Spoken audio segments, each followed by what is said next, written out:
welcome to today's video. My name is Lois and today I'm going to be going through all the books I've been reading recently.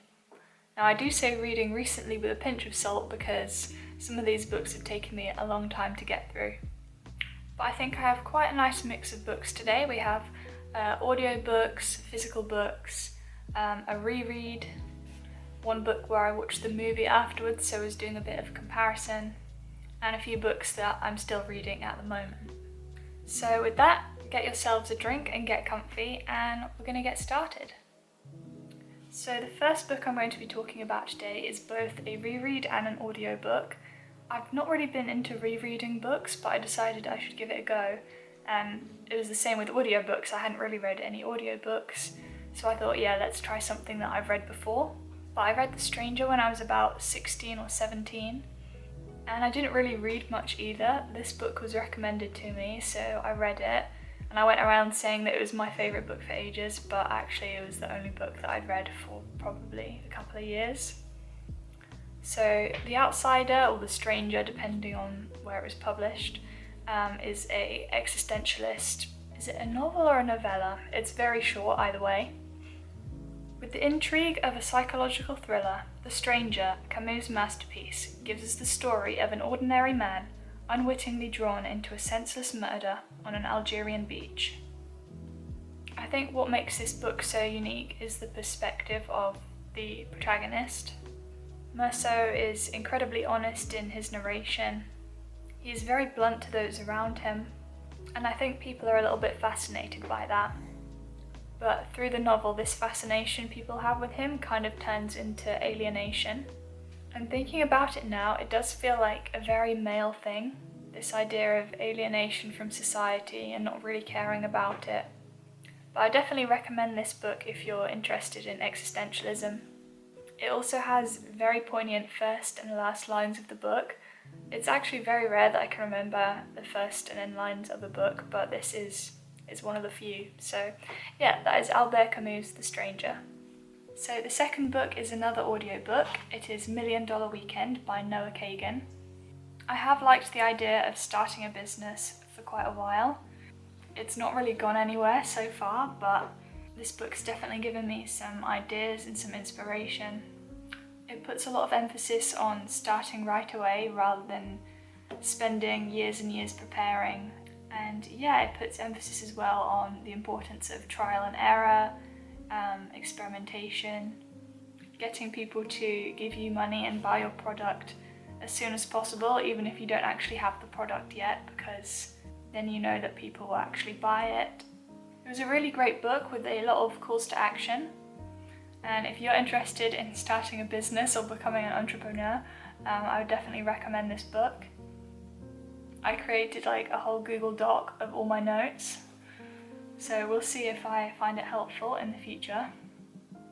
And yeah, so the last audiobook is the one that I'm still currently listening to, and that is Atomic Habits by James Clear. And I've been meaning to read this book, I'm pretty sure for maybe a couple of years, but it's always been really expensive in the shop, like more than other books. I don't really know why. But I thought maybe I should just try listening to it on Audible, as soon as I had a couple of credits to use.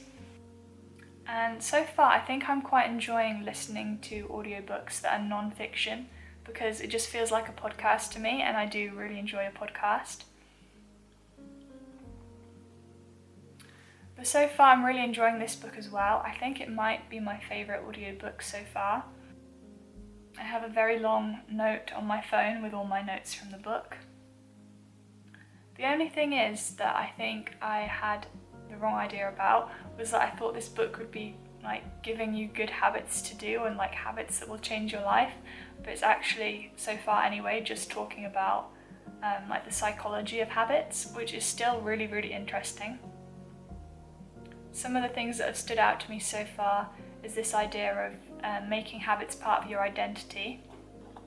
For example, instead of I want to read more books, thinking of yourself as a reader and imagining yourself as a reader and then proving that to yourself. Some of my other keynotes so far include how a habit is formed of a cue, craving, response and reward. And that to form habits you should prioritise systems over goals. He says goals are about results, systems are about processes which lead to those results. And that goals restrict your happiness because you think in your head that you're going to be happy once you reach the goals, instead of being happy now. So I think there's a lot of wisdom in this book, and I look forward to reading the rest of it. I do love books that are quite reflective. I always enjoyed in school and university doing reflective writing. I know a lot of people didn't like it, but I've always enjoyed journaling and that kind of thing. So yeah, this book is very up my street, and if you want to learn more about habits, how to form good ones, how to get rid of your bad ones, then I definitely recommend Atomic Habits by James Clear. And I think that it's really good in audiobook fashion. I'm sure the physical book is good too. My dog is currently asleep on my lap and he's just so cute. He's very floppy.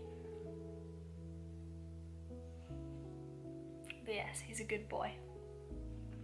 So my memory card was just out of space, so it stopped recording halfway through the video, which is kind of annoying, but let's get back to it. So the only physical book that I've actually finished recently is The Two Towers, the second part of the Lord of the Rings book. This book took me from June to September to read, I think, which is a really long time. I think part of it has been me being in a reading slump. I think I just struggled with some of the descriptions, and I don't know why, but I really felt to read aloud, and I was struggling to just read in my head, which is annoying when some of your best opportunities to read can be on public transport when other people are around. So yeah, it was difficult, but at the same time I really loved it and really enjoyed it. I'm thinking I might do a separate video on The Two Towers as well, because after reading it I then watched the movie with my brothers who are big fans and was comparing it. So now for the other books that are kind of ongoing. I've been carrying on with my C.S. Lewis devotional, A Year with C.S. Lewis. It's crazy to me looking through and seeing where I am and seeing that is how far we are through the year. So we have this much of 2024 left, and we've had this much of 2024 already, and that seems crazy to me. It's going to be 2025 in a few months. It's going to be Christmas soon, and I am not ready for that. I'm definitely a summer girl. But I really enjoy reading the works of C.S. Lewis in this way. Some bits I enjoyed less. I think I found it difficult with the excerpts from the Screwtape Letters. I don't know why, I just don't quite enjoy them as much as some of his other writings. But I do enjoy the excerpts from The Weight of Glory and Mere Christianity the most. I just think C.S. Lewis does such a good job at using different metaphors to explain different Christian truths. So this book I've kind of started a couple of days ago because I just wanted something light to flick through after Lord of the Rings, and that is the Canterbury Tales Illustrated Prologue.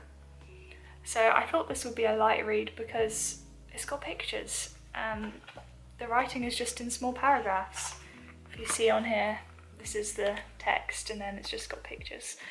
But then you actually try and read it and you're like, oh, is this even English? So yeah, I don't remember really encountering Middle English before. I reckon Shakespeare's probably one of the earliest Old English encounters I've had, but this is very difficult to read. But when you read a few pages, I feel like you get into the Middle English accent a little bit too. So it's fun. I've been watching a lot of medieval Middle Ages documentaries these days, so maybe that's why I picked it up as well. I don't know when I'm going to finish it, but it's just a random kind of fun thing. Maybe I should watch some videos about it as well to give me some more context. Have you ever read the Canterbury Tales? Let me know in the comments, I'm excited to hear. So we've had to have a little change of location for the last book. This is one I've not actually read yet. This is actually a to be read, but this is the book I'm planning on starting in a few days, and that is Agatha Christie's The Body in the Library. I really enjoyed the Agatha Christie book I read earlier this year. It was Murder at the Vicarage, and I really liked it. I just remember getting through it very fast, so I thought to get out of my reading slump, maybe I should try another Agatha Christie. So yeah, I think that is all the books I have to talk about today. I hope you enjoyed the video. Let me know what you're reading at the moment, and I look forward to seeing you soon. Bye!